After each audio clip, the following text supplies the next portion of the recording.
Saturday. I don't know what else, what other than that, what month and day of the month is. Oh, no ask me.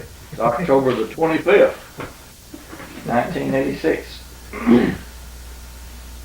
Rather than just sitting there looking pretty on that thing, why don't you talk about that?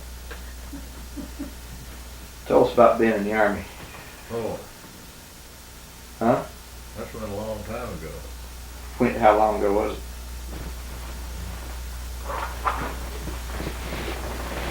Yeah. That's been about 40 years anyway. What was the year you went in? When did you go in? 1942, What month? January. January 1942. That's right after the war broke out. You volunteered, they drafted you. I volunteered. You volunteered. You one of those guys, huh? I beat the draft about a month. You volunteered and went in the Air Force, didn't you? Yeah. Air Corps at that time. What'd you do? Where'd they send you to? Well, I took basic training at Shepherd Field in Wichita Falls. January, February. Well, I didn't complete there. They shipped me out before I got completed. They did? Yeah. Where'd they send you to? I went to Boston, Massachusetts to an aircraft school.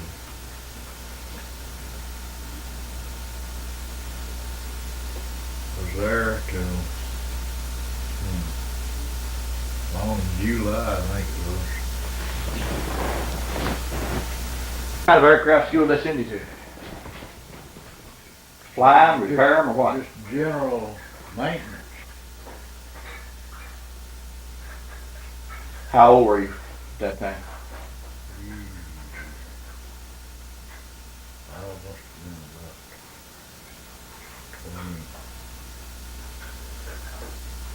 about 22, I suppose. That would make you born in what year? 1920. 19 and 20. Yeah. You were born in January, weren't Right. you? Boston, Massachusetts, you say? Yeah. How long were you up there and then where did you go? Well, I went up there and I believe it was in March. Sometime in March. And we stayed there until July. And then I went from there to Cincinnati, Ohio.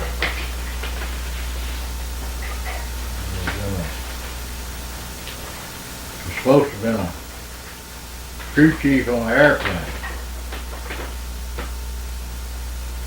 But they put me in a motor pool, driving staff cars. Anything you need drove. And we'd go from wherever the officers wanted to go. Most of it was driving officers around from place to place.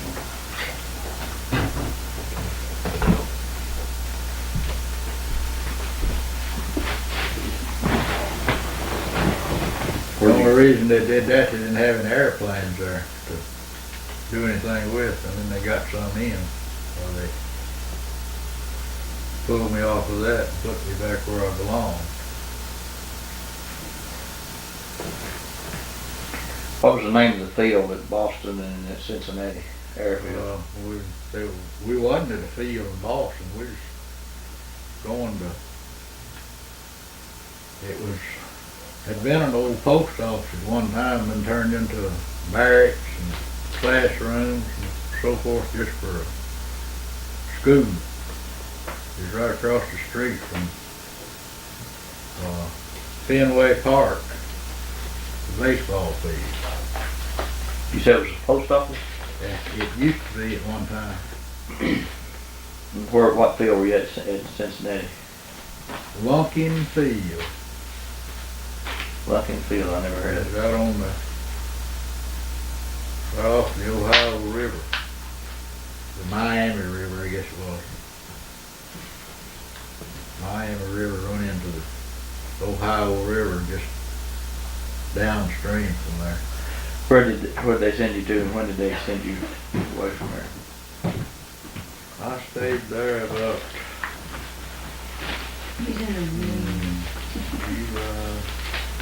Trying to get him to talk is kind of a hard thing to do. Maybe you'll open up and talk and do that. I believe it was a little over a year, I think it was, or close to a year. Cincinnati, so that would put you up in 43. Yeah. Where'd they send you to then? Then I went to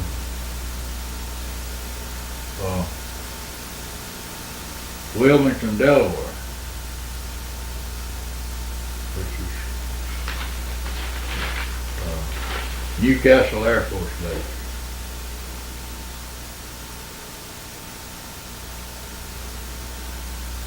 And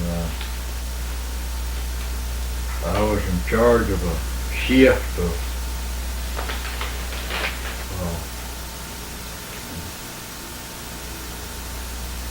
men gassing up, doing maintenance and so forth on any transit plane that come through. They run 3 different shifts around the clock. That's way up north. What were they doing? Ferrying them to England? Well, it wasn't. It was any kind of aircraft that come through that need something done to them. And then I got off of that and got on an engine change crew. All we did was change engines from one. If the engine was bad, we'd change it out and put another engine on. What kind of equipment is specifically? Anything specifically or everything in general? Well, just general. Everything general. Sometimes it'd be Wright engine, sometimes it'd be Pratt Whitney. Just anything that needs engine change on. How long you stayed in Wilmington? Well, I stayed there until about it was sometime in early 44. I didn't like that place much. Why? I just didn't like it. Too many Yankees? Well, not that particular. I wanted to get some other place, so I put in to go to some kind of different school. Figured I'd get out of there. That was in what year?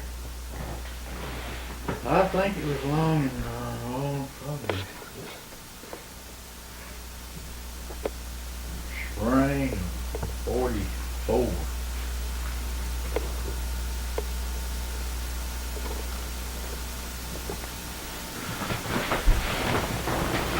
Where'd they send you to then? I went to Keeserfield, Mississippi on Air Sea Rescue training. Was down there about 6 weeks. And then no, I didn't. I went to Pensacola, Florida. It was Naval Air Station. Went to a Navy school on PB-1. What was the Army doing training on PB-1? Well, They didn't have any PB-1s, did they? yeah, they had PB-1. The Army did? Yeah. Okay. Then I went back to Wilmington for a short time. And then they sent me to Keeserfield, Mississippi to go through more detail. The one in Pensacola was just more or less principles of maintenance and so forth. And the ones in Keeserfield, the school there, you actually flew and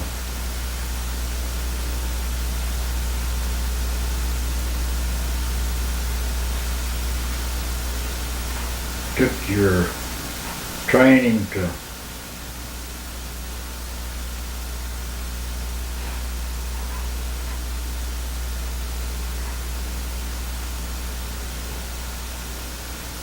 well, at PBY, the ones they had there didn't have fixed landing gear on. You had what they call a beaching gear on. You had to put them out in the water, and then you had to get out in the water and put these beaching gear on to bring them up, tow them up onto the land, or after you got the beaching gear on, you could taxi them up there. But now the ones that we got when we went overseas had the fixed landing gear on. They're retractable gear. And you didn't have to do all that stuff on those later model planes.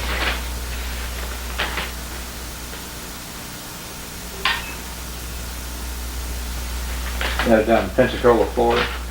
Well, that's Keisler Field, Mississippi. Where's Keisler Field at? It's just out of Biloxi. Okay, then where did you go? I went back to Wilmington, Delaware. I was still stationed there. I was down there on temporary duty. And then I went from there to, well, we was crewed up. There was 5 men, a pilot, a co-pilot, a navigator, an engineer, and a radio man. Okay, pilot, co-pilot, radio, engineer, and what? And radio man. I covered radio, that's just 4 though. Okay. Pilot, co-pilot, navigator, Okay, engineer, I missed the radio navigator. man. And I was classed as an aerial engineer. And later on we got another man, a radar man. Operated radar equipment. But at the time, we didn't get that till we went overseas because we didn't have any radar equipment in them until we went overseas.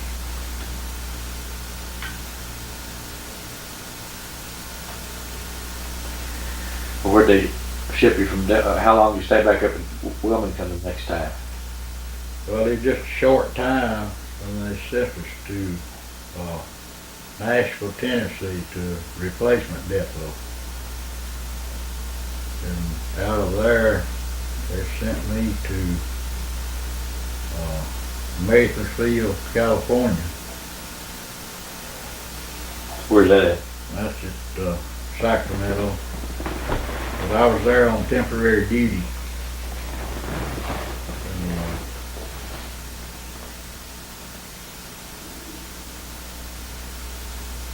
They were building these planes that we were supposed to take overseas in Montreal, Canada. And as they would get one of those built, why, we had one crew that'd fly them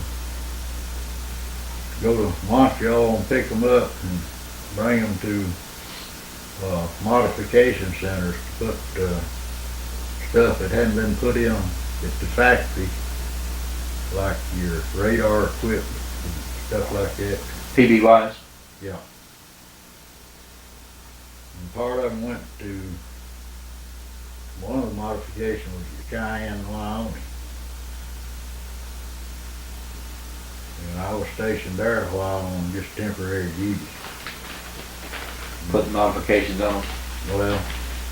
Well, all we did was come in as crew members. It was all done by civilian workers, the modifications were. Oh, you were a crew flying back and forth? Yeah, yeah.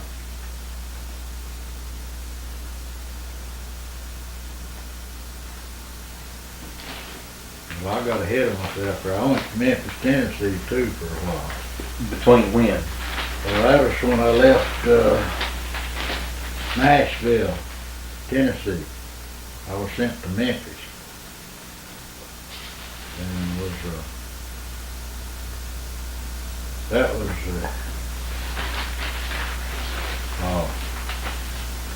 ferry division base, air transport ferry division. And, after they found out that we were, especially the radio men, pilots and co-pilots and navigators and engineers,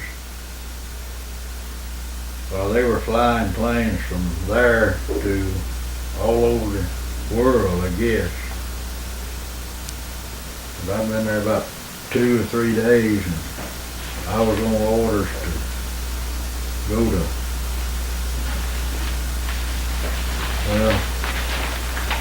go to Fort Wayne, Indiana. Well, it wasn't the pilot that I flew with down in, that was crewed up with to go overseas, but it's another pilot. We had a pilot, co-pilot, engineer, and radio man. And we went to Fort Wayne, Indiana, picked up a C-47 cargo plane, went from there to Bangor, Maine, was a jumping off place across the Up to Goose Bay? Yeah, up in that area, yeah. From there to Newfoundland, and then from Newfoundland across the Azore Islands and into England, and down to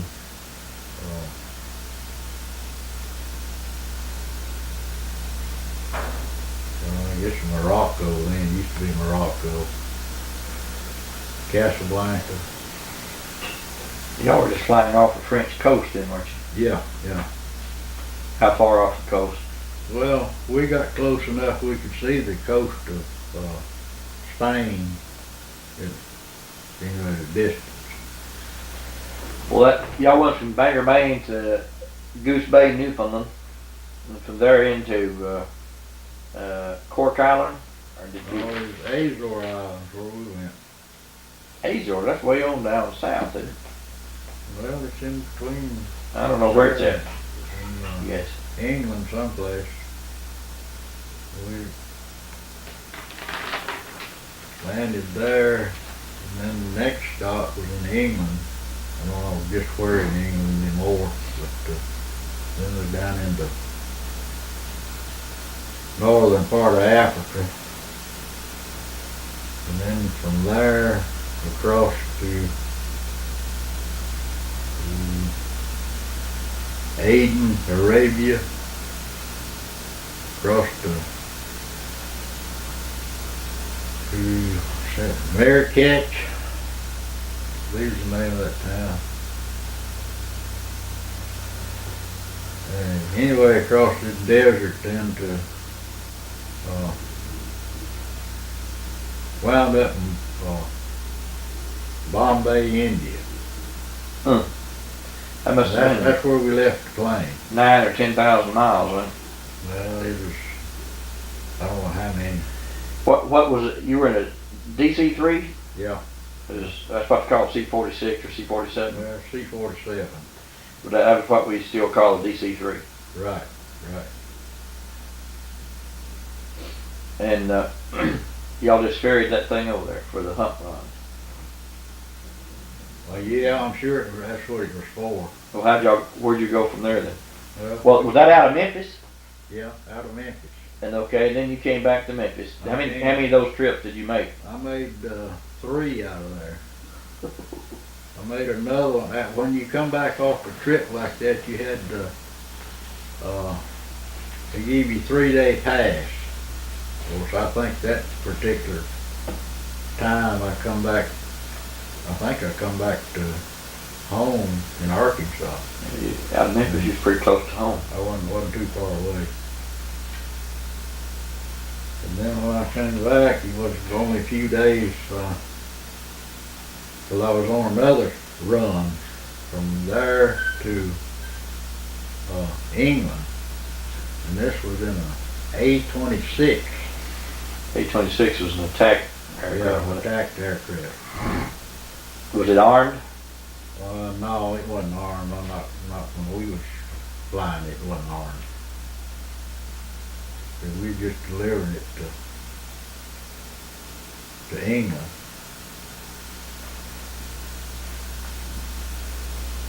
We picked it up in Montgomery, Alabama. It was Maxwell Field, Montgomery, Alabama.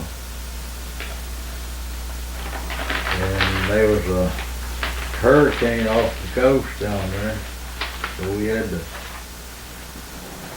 go from there. We were supposed to leave out of Miami and go from there to Puerto Rico, but we had to wait on weather till it cleared out. I don't remember just where we did go. We had to go inland a ways till the hurricane went by. Then we went from there to Puerto Rico, and then from Puerto Rico down to the coast of South America. I think it was Belém, Brazil.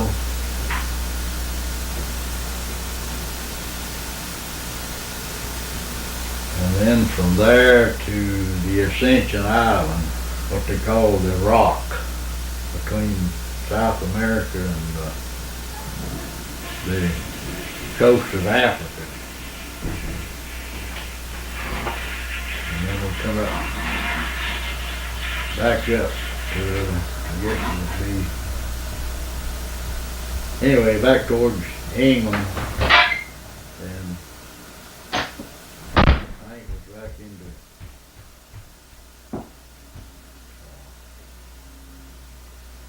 Cairo or someplace like that.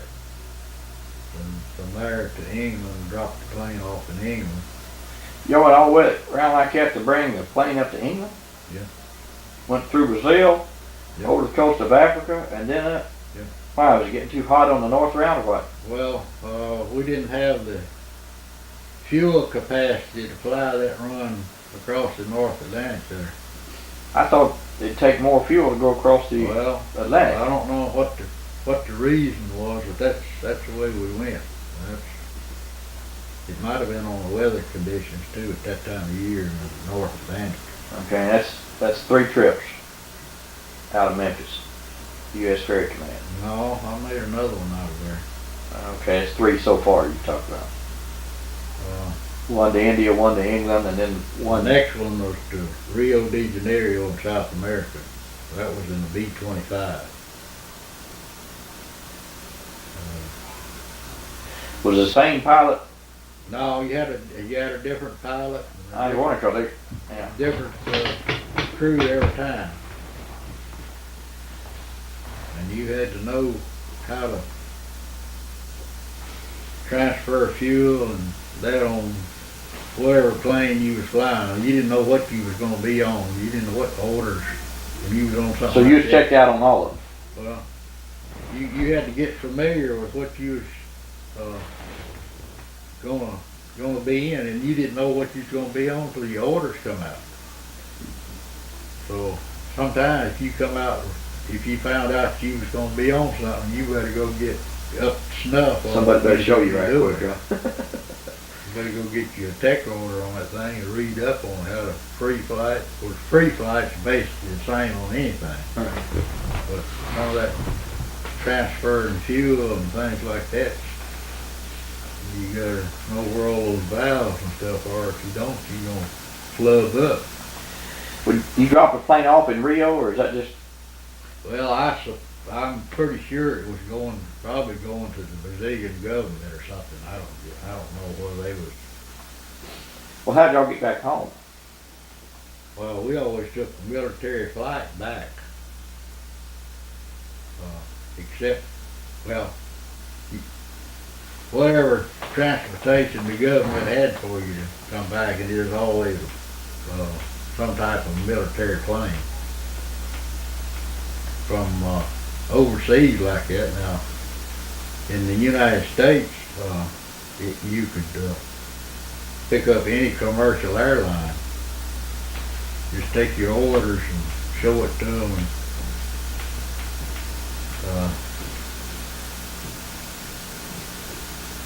But usually they had an Army personnel transportation officer around these places. You just take it to them and they'd route you however they wanted you to go.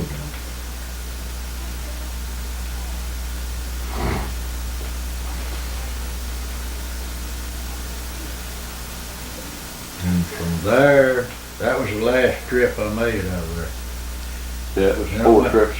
I went to Mather Field, and that's where we were supposed to pick up our, Mather Field, where's that? that's in Sacramento, Oh, California. yeah, okay. But,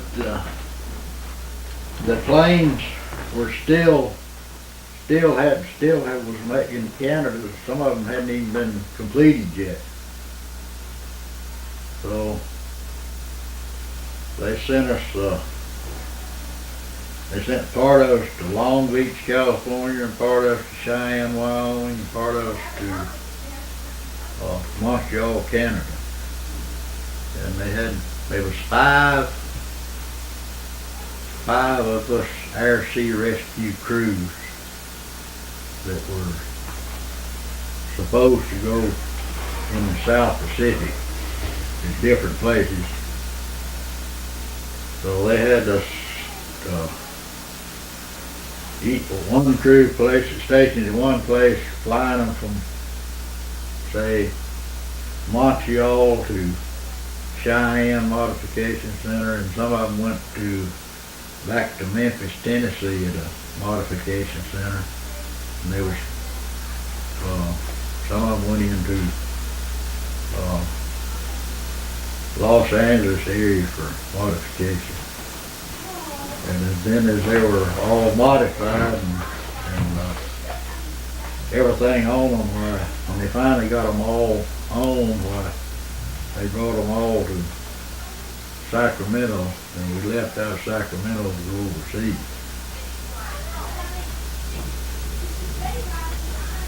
When did you leave?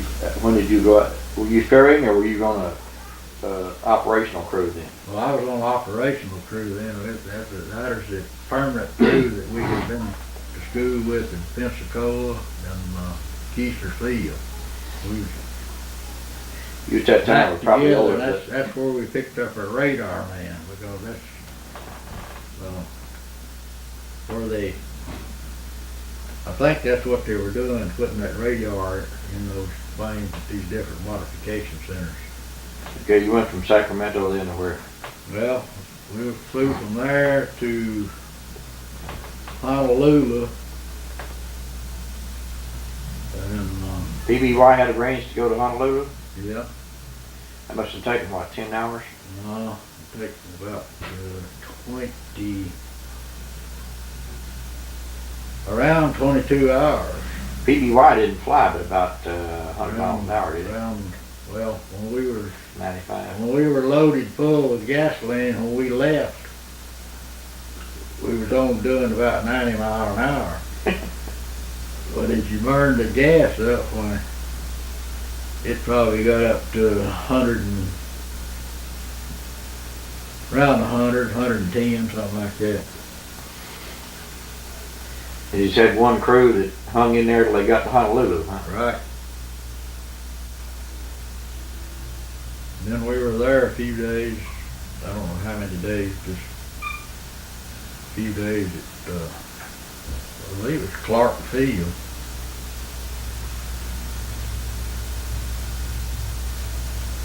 And then I first went to Christmas Island, but just stayed there a short time and was transferred on down to Guadalcanal. Of course, all the fighting in Guadalcanal was over with. This was in, what, late 44? Yeah, late 44.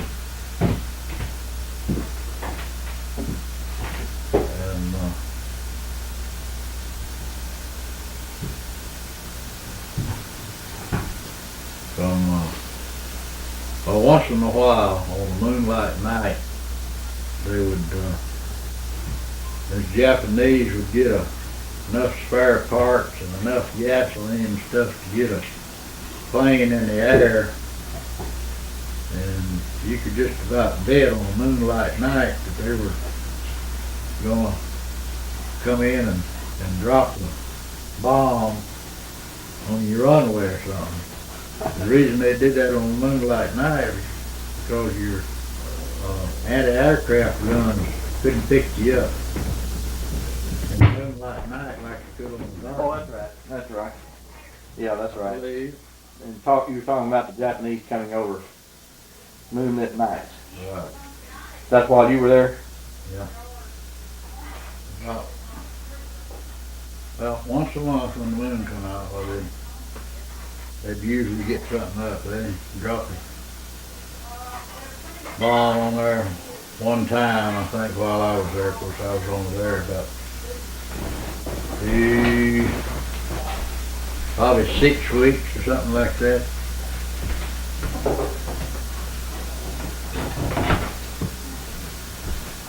And then from there, we went to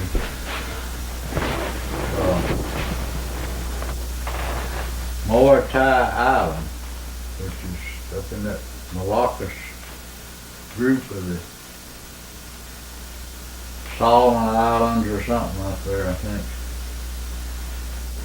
And that's where we stayed until they disbanded this air sea rescue outfit. And that was after the war was over in August of '45. Well, you were overseas how long?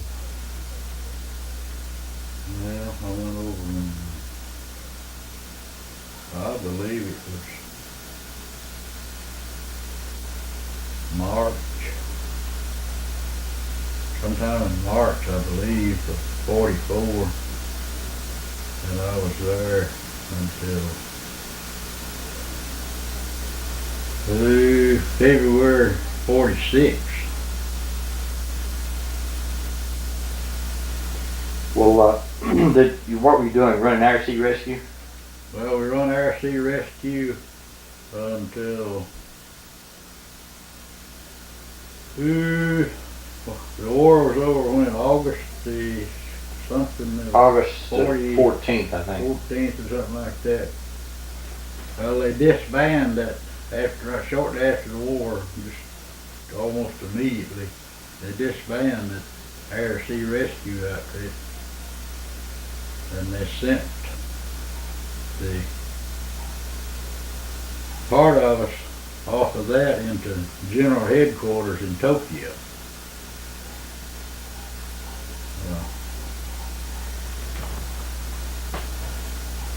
While we were there, when they signed that declaration or the end of the war on the battleship Missouri, this Japanese general that signed that flew in on some type of plane. I think it was a land plane of some type. And we took him on this TVY and landed out by this Missouri battleship, and a boat came and picked him up and took him to the ship. And The guy that signed the document. yeah, What was his name? I don't remember what his name was. It was your crew? Yeah, our crew. And then shortly after that, we were on orders to go to Tokyo, into general headquarters.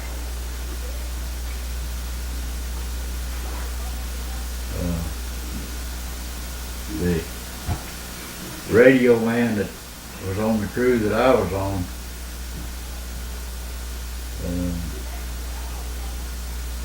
our pilots went somewhere else. I don't know where they went. That's the last we saw of our pilots, navigators, co-pilot. But the engineer, the radio man and I were transferred into general headquarters, taking care of General MacArthur's Well, they was assigned to his headquarters. He had 2 C-47s. It was flush jobs like regular commercial airliners. I mean, only they had more stuff than the commercial airliner. And a B-17 and a C-54.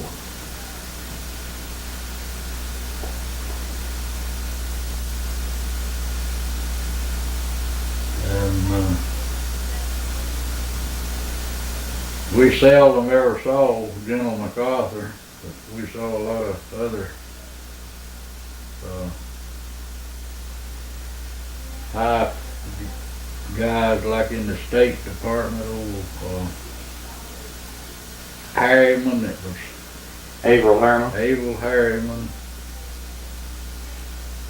and I don't remember who the other fellow was. We took them on a trip and flew over Hiroshima, where they dropped that atomic bomb. And one time we took some of them to over to Seoul, Korea.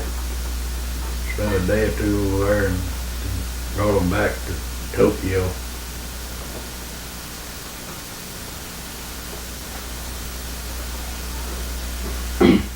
Well, did you ever fly crew chief on when MacArthur was going anywhere?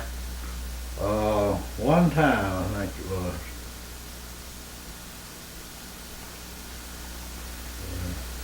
Well, did you were you around him enough to ever talk with him and find out much about him? No, I wasn't around him that much. Seldom ever saw him.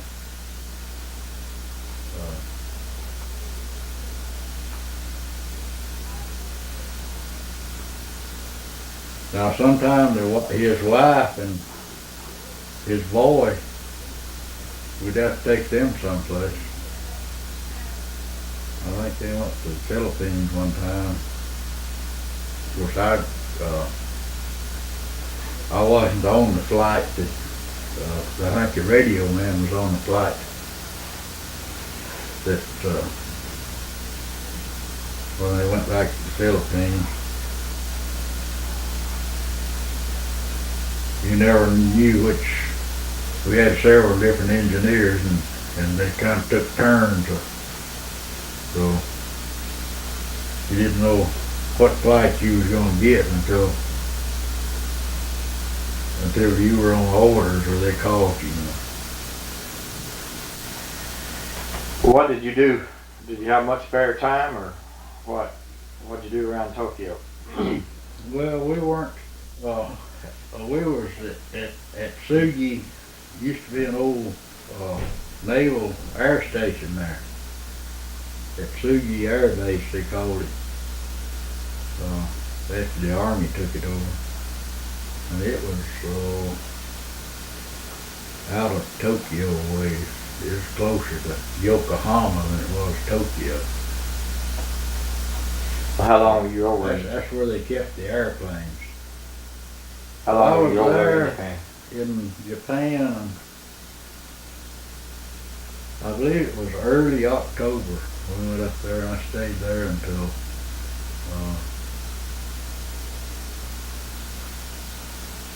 shortly after the 1st of February of 46. And Sam was stationed in the 1st Cavalry outfit, one of the first ones that went into Tokyo back in, I think it was September of 44 when they went in there. And I got to see him a time or two over there. September 45, you mean? 45, yeah. 45, Okay. Yeah. 44, there wasn't too many 44, Americans walking right, around in right. Japan. 45, right. He was in the occupation troops? Yeah. 1st Cal. First Cavalry. How far apart were y'all stationed? Well, whatever distance it was from Atsugi Air Base to Tokyo, I don't know, it seemed like it was probably between 40, 50 miles, something like that. He was actually in Tokyo. Yeah, he was stationed in Tokyo. That's where he was. So we were out.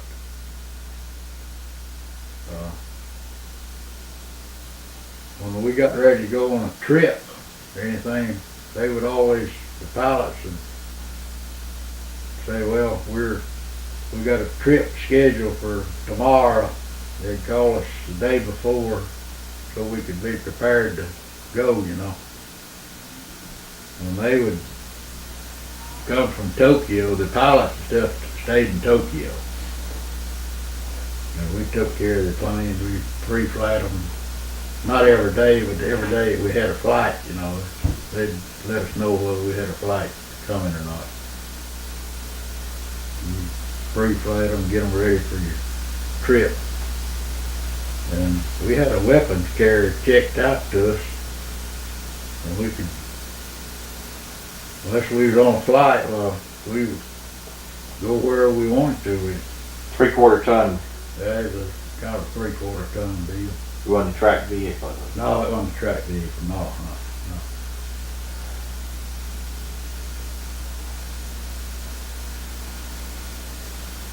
When you stayed down there till the fall, when did you come home? You transferred from Tokyo back home then? Well, they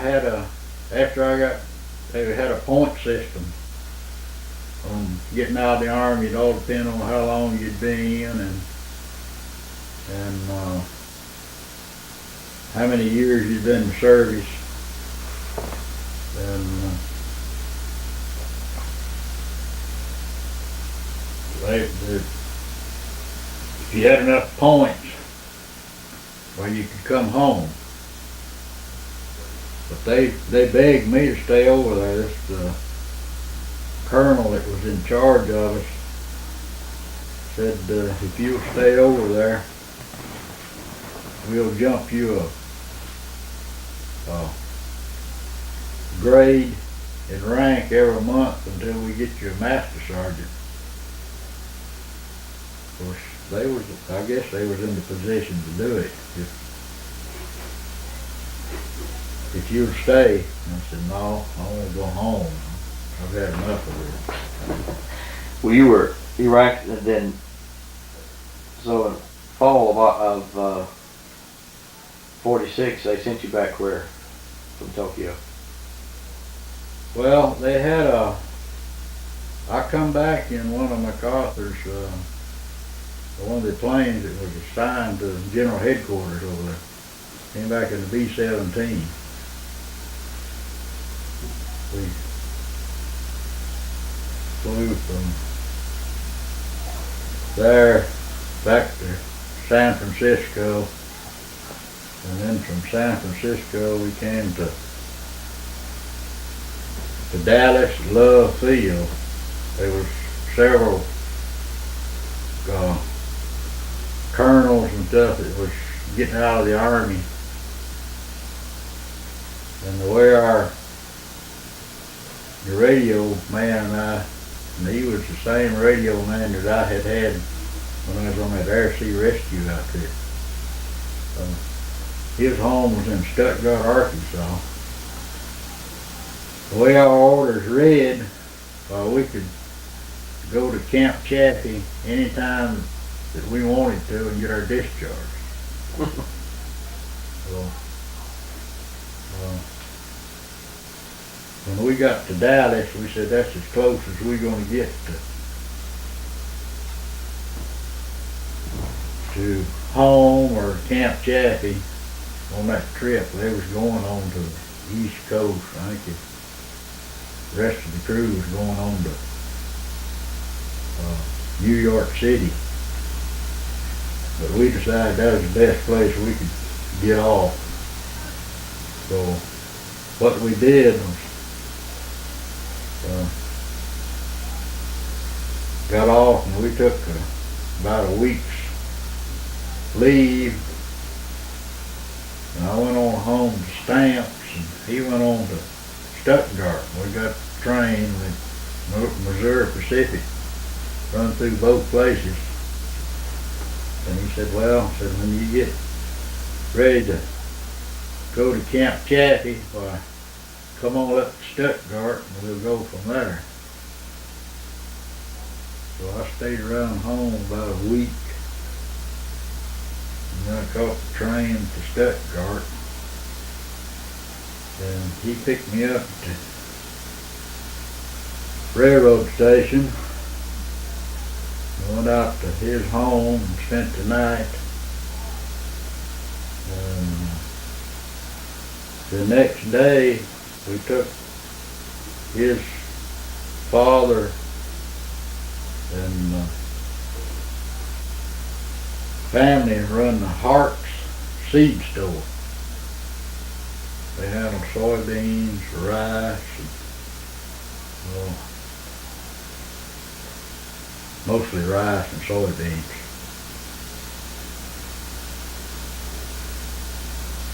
And they had several what they call company cars. So we took one of those and drove from there to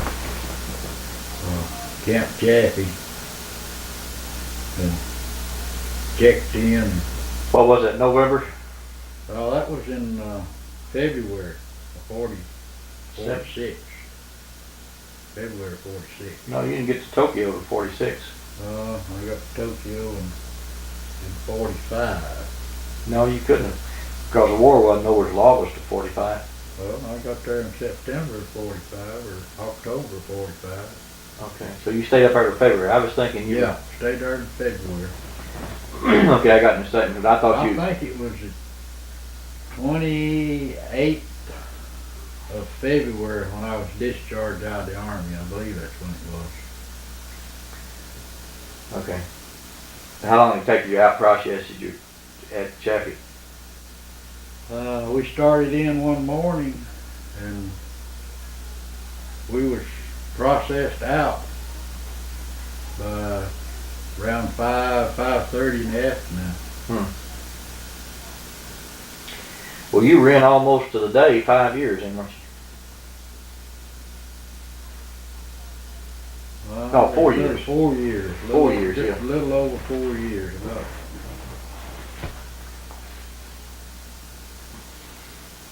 Wasn't quite 2 months over 4 years. And you were overseas, what, around 20 months of that? 24? Well, I actually was overseas for, where I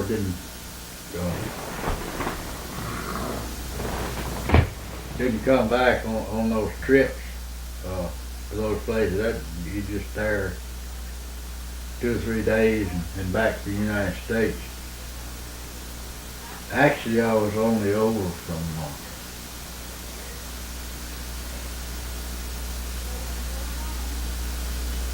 I think it was April. It was actually less than a year. Oh, okay. Well, let's see, April of 44, yeah. It was actually less than a year, I guess. No, it was a little over a year, wasn't it? Well, April 44 to February of 46, it'd be nearly 2 years. years. About 22 months. Close to that, yeah. Is your radio man still alive? You ever had any contact with him? As far as I know, he is, yeah. When's the last time you had any contact with him? I think it was 19.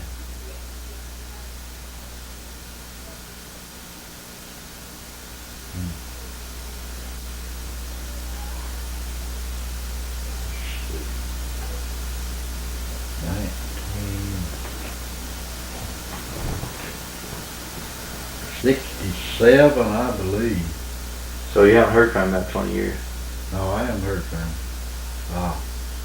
We had been to Washington, D.C.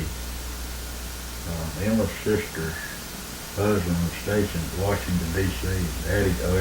They lived in Alexandria, Virginia. He was stationed there. And we went up to see them. And on our way back from that trip, we came by Stuttgart and went to this Hart's seed company there. And he had us out to his house for dinner that day. And that's the last time I saw him. What was his name? Marion Hartz. H-A-R-T-S? H-A-R-T-Z. H-A-R-T-Z, like bird seed. Okay. Well, when you were on Air Sea Rescue, did you ever actually pick up anybody that had been shot down or anything? No, we never found anybody. Went out on several calls, but that ocean is a big place. Yeah. And chances are, most of them, if they crashed, they was killed already anyway. Already dead when he crashed? Yeah, probably.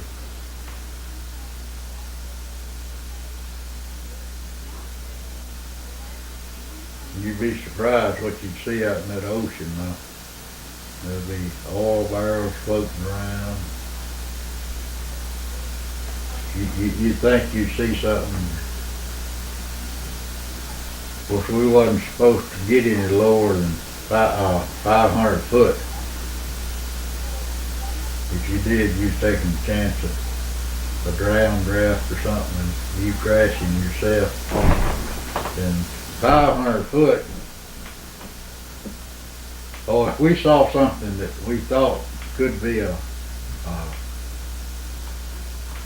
person in the water while we go lower, but when we From 500 feet, you ought to be able to tell.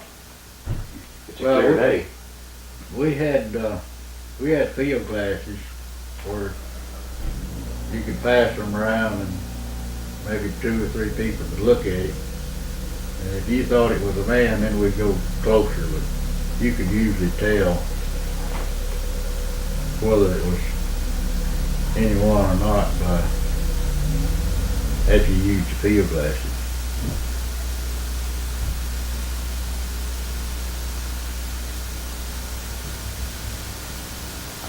But what was the highest seas y'all could land those PBYs in? 2 foot waves, 3 foot? It wasn't, you couldn't land them in too big a wave. If you did, you was taking a chance of crashing yourself. How did they land? Into the wind or crosswind in the troughs? Well, you'd land into the wind. Now sometimes you might land in that like a wave's coming, try to land in that valley of that wave, and then it all depends on how rough the sea was. You wasn't supposed to land them if it was too rough. Go ahead and pick up. You lived during the Depression. I mean, you were a pretty big kid when the Depression started. But well, it started back in 1929. yeah, you were 9 years old then. Yeah. Going on 10. Do you remember it happening? Yeah, I remember it happening. I mean, the day that it happened. No, not today. Everybody just started kind of talking about it, or? Well, I remember them talking about a crash of the stock market and all that stuff. In some of the papers. The stock market didn't mean anything to me then. In some of the papers, Paul Knighton had a cotton sales receipt that he sold a bale of cotton October 29th at 2 p.m. Something like it's 29 cents or something like that. The day that the stock market crashed. Well, could have been. Do you have that picture of his cavalry unit? Yeah, I think so. I think I do. I'd seen it, I didn't know what ever happened to it. I believe I've got it. I believe we took it home. Well, I don't know whether cotton was that high in 29 or not. I know shortly after that, say back say 33, 34, it was 10 cents a pound. Or less. So Or it got less. down to 4 or 5 I cents. think it got down as high as, Your dad Yeah. seemed to be kind of pretty Yeah. worried about the situation or not? well, he was worried about it. In fact, I don't know what year it was. He owed some money at the bank and they had a mortgage on some mules and a wagon. And they come out and wanted their money or the stuff, and he said, well, just take it. You take it, I don't have to pay for it. That's your security, that's it. So they took it and he went and borrowed more money from bought him different stuff. Started over again. But he didn't have any money in the bank he lost or anything, did he? I don't think so. I don't think so. Not that I know of. What were you doing how far did you go in school? You graduated from high school? Yeah. What did you do between the time you got out of high school, which would have been around 37, 38? Well, I graduated in 39. I flunked out one year.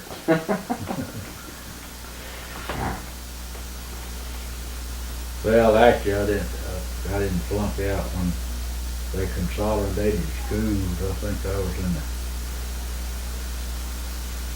the fourth. I believe I had completed the 4th grade. I'm not sure. Well, where were you going to school at, Knighton Oct? Over at Center Schoolhouse. The first year I went to school, Daddy was teaching down below Stamps, down to Bland Community, Bland School. And I rode with him to school down there every day in the Model T. And then the next year, I don't think he taught. I think that was his last year teaching. He taught during the war some. After. Well, he taught up in the 1950s. Yeah. Because he taught some, I think, after Georgetown Dairy. He quit. About that time. He couldn't farm and teach school, or he didn't think he could. There's too much get behind on his farming. So I don't know what year that would have been. Probably, let's see. I probably started school in 1920. Probably 26, I'm not sure. See, I've been 6 years old when I'd have been 6 in January. Now, well, I started, I probably did. I think George started school when she was 5. Well, that was probably 26, so 27, I don't think he taught school after 27 until during the war.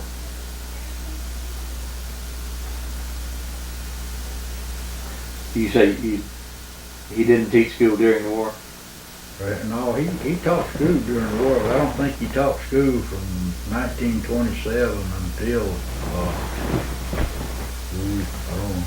I think he started up again when teachers were short during the war.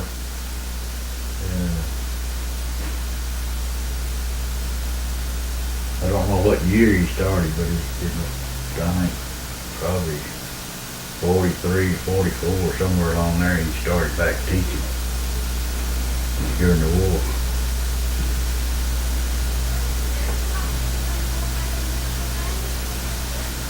But I graduated in 39, and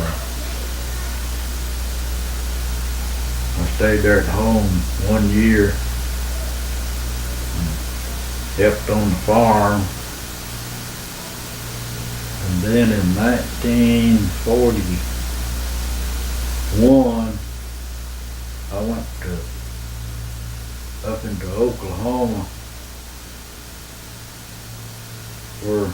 Rita was going to school at Weatherford as a cousin. She was staying with his cousin to Daddy. His, I don't know, his first cousin. I guess it was first cousins, probably. And I went down south of there at Hobart, Oklahoma, and went to work for a hardware company. And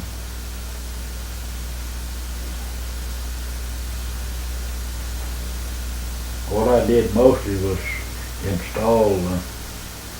help install butane systems and set up stoves and refrigerators. I went through a school in Oklahoma City to learn how to set those up and Ralph, I could put it, change it to the do long side one. certain maintenance on them, nothing detailed.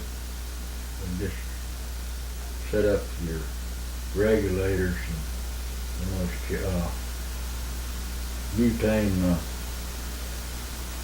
Most of them was butane. That butane's just beginning to start to come in good then, and a lot of people were going to butane.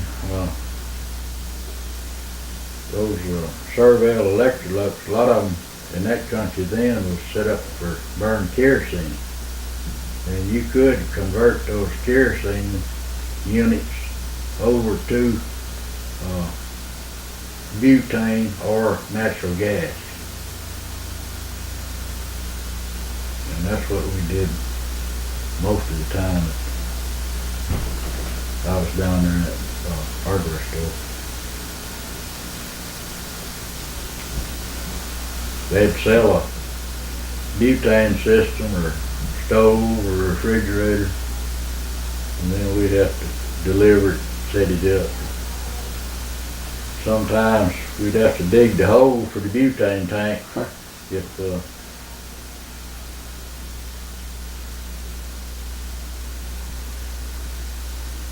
course they, in the deal when they bought the tank or whatever, if it was an underground tank, if they didn't dig the hole, it wasn't in the deal when they bargained for it, that they dig the hole, well, we'd have to dig the hole. And some of them you just set them up with the bottles, which would be usually 2 bottles, well that wasn't too much problem. But some of those digging a hole, that run into work. Where were you at whenever World War II was, when the Jap bombed Pearl Harbor? Well, the afternoon of December the 7th, another fellow and I was in the store stocking shelves. We had got a shipment of stuff in, somebody hadn't been stocked up, and we were stocking shelves that Sunday afternoon. We had a radio turned on in the store there. We heard it on the news. You understand what it's gonna mean? Well, yeah, I understood what I mean. I knew I was gonna have to go. I stayed there, worked until just before Christmas, and I told the boss that I was going back to Arkansas, and I didn't imagine I would be back, because I was sure that I was going to be drafted. And I figured, well, I'd just go ahead and enlist before I was drafted.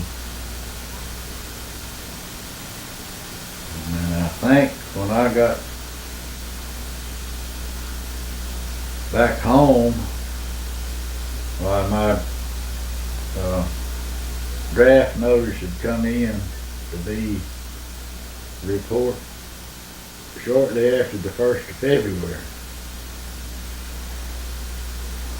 So I just made up my mind I was gonna enlist and go ahead and, that way you get a choice of what you want to get into.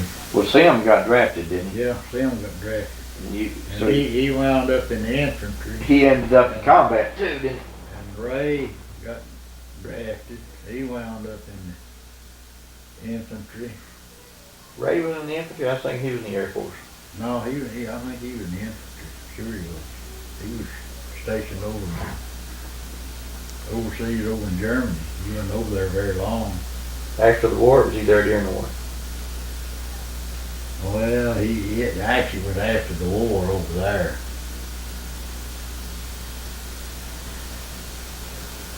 But Ray wasn't in long. He wasn't in. Seemed like he didn't go into about 45 or so. He wasn't in about. Who's older, Ray or Sam? Sam's older than Ray. You must have been pretty smart because Sam come pretty close to Yeah. getting in some trouble. Well, he was in a lot of trouble. He come out of it alive, though. Yeah. But he waited around when he was drafted, so you probably did the right thing.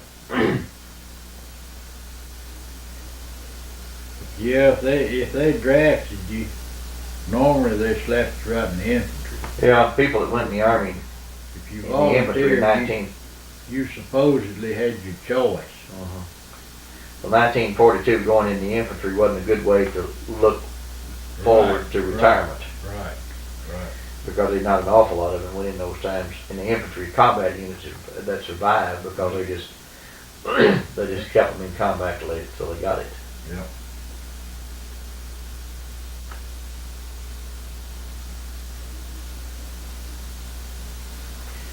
What'd you do when you got out of there? Well, I didn't do much there for. Did they give you all a severance bonus or something? Or? Yeah, we got I don't know what it was. I don't remember how much it was. It's a little. I don't want to say. Seemed like. I think depending on how long you've been in there, I'm not sure. I don't remember how much. Seemed like I got maybe $300-400. I don't remember what it was. Just a one-time payment? Yeah. And then they had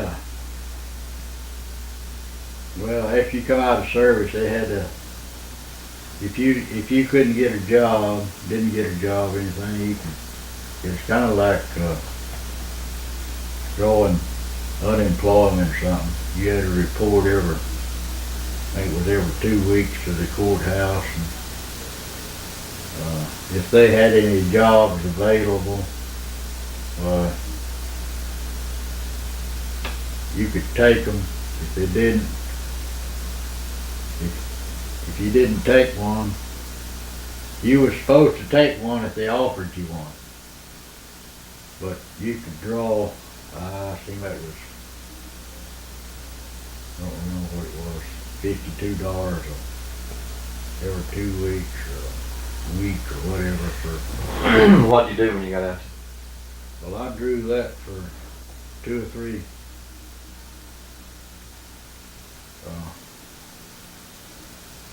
checks, and I decided I wasn't gonna fool with that. I'd get out and hunt me a job on my own. So I went to work for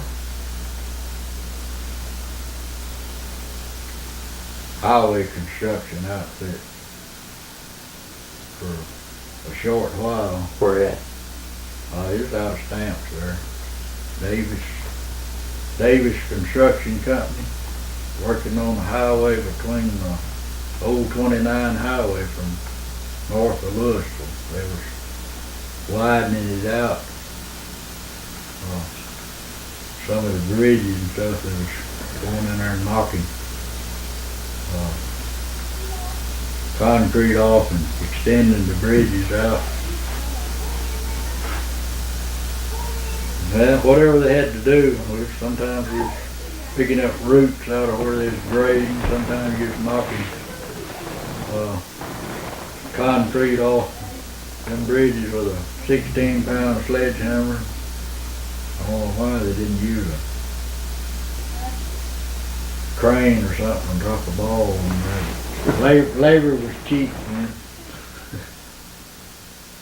Unloading the cement.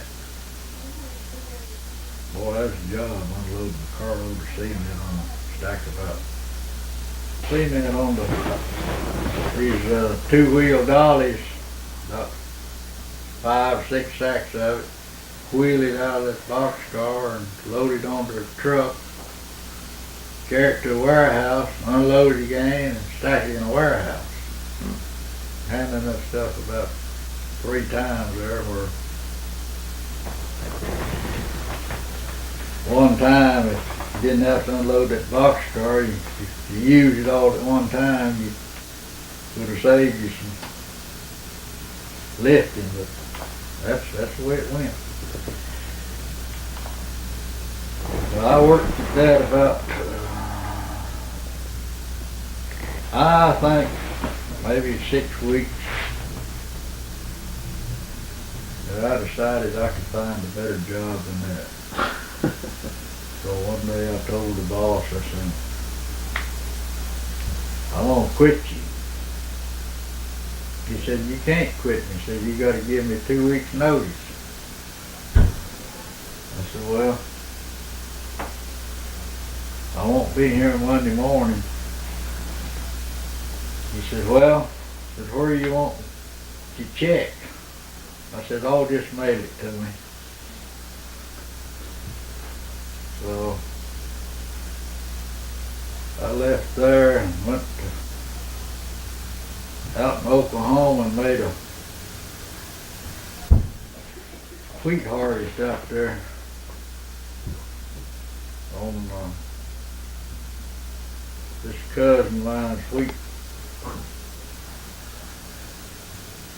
I helped him harvest, and then I came back to Arkansas, and friends of mine were working on a seismic crew. And by that time it was around the 4th of July, and they